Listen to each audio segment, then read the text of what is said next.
Hello, today I'm going to show you how to locate a stolen Android phone. Let's start. First, you need to open your web browser.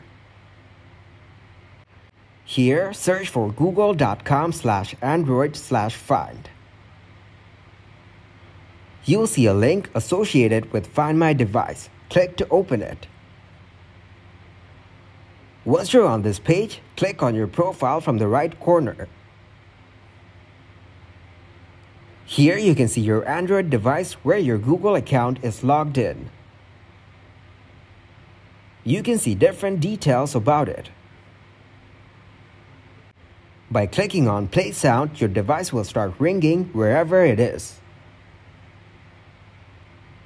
If you scroll down further, you'll have the option to secure your device by locking it.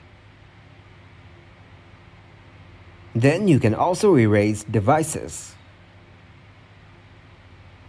While on the right, you'll have the live location of your device, which you can trace to recover your phone.